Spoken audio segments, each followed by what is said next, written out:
don't think we played our best game today against a really good Notre Dame football team. It starts with me. We got to do a better job as coaches, preparing. We didn't convert enough third downs. We didn't get enough stops on defense.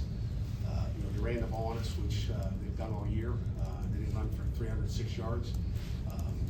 We held it probably their average or less. But we didn't get enough stops. And it starts with me and every coach on down, and we got to make more plays.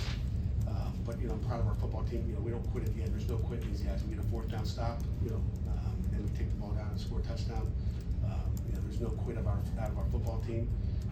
We got a lot of season ahead. We'll get locked in and we'll get ready for Georgia Tech on the road, and excited for that one. Questions? Pat, I'm sure you wanted to make a statement on that opening drive, and just a couple drops there, a couple drops in the first half. Like, how deflating was that?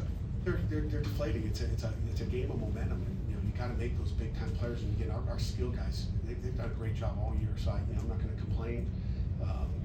Big time players make big time plays in big time games, and that's what we have to do. And if you don't make those big plays, but it's a momentum change. I mean, Mason puts the ball on a dime, but again, the game of football is not easy. But we'll learn from it. We'll bounce back and go on the road and get a W. How did you feel like your offensive line played today? It's hard to say without watching the videotape, but obviously they put a lot of pressure on our quarterback, so we didn't play good enough. And again, they're talented up front. When you put yourself third down long, we knew we were going to get a lot of different fronts and stunts and picks and all kinds of different stuff. We didn't do a great job, and I don't think we did a great job in scramble too. When he's scrambling, our receivers got to get open. It was very touchy out there today, as you guys probably know, but we got to make plays.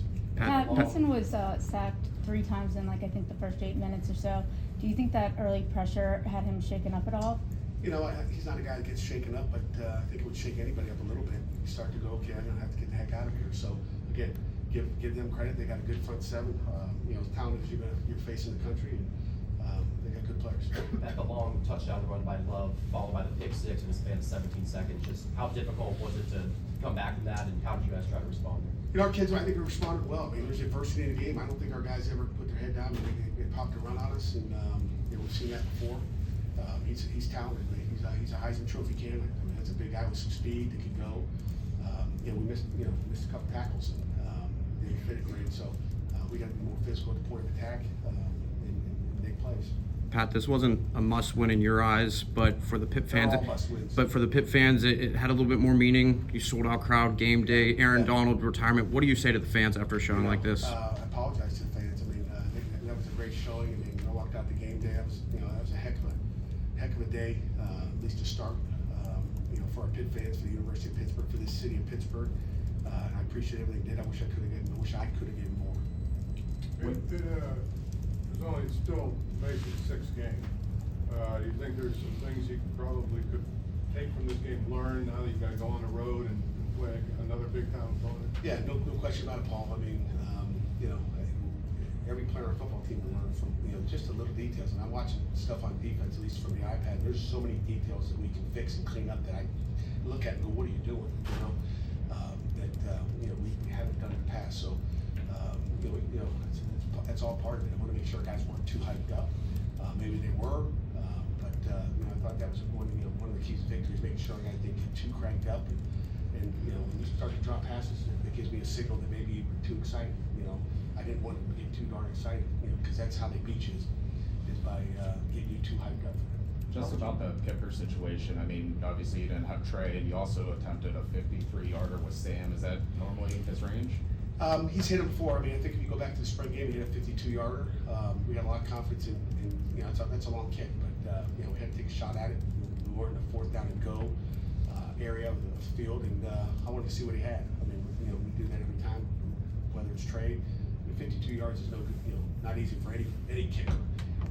But we took a penalty on that series as well. But if we don't get a penalty, Poppy caught a big ball, I think, on a dig inside, and we could have had better field position. But those details and the alteration was not good enough on offense today. Pat, you mentioned the third downs earlier, and I was just curious, what do you think is the biggest reason you guys weren't able to convert? Pressure on the quarterback.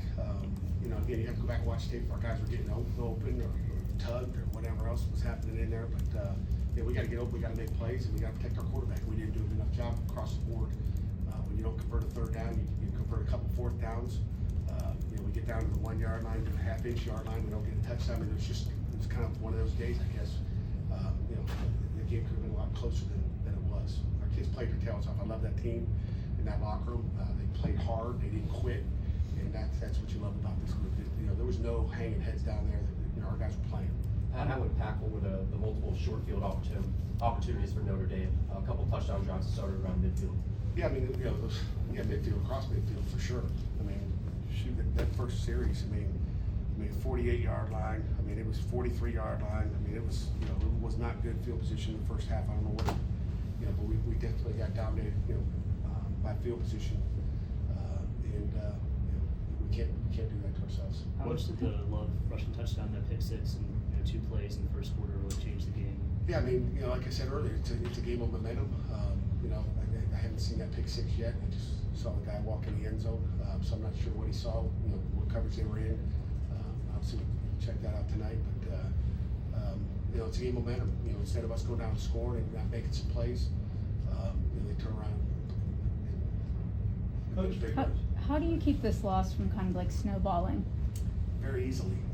It's my job as a head coach to make sure that, you know, we don't let it snowball anything. Yeah, we got a great Georgia Tech team now. We got another top 25 team coming up this week, and that's where our focus goes. But you know, we got to get ready to play down in, you know, Atlanta, and I'm excited. Our kids will be excited.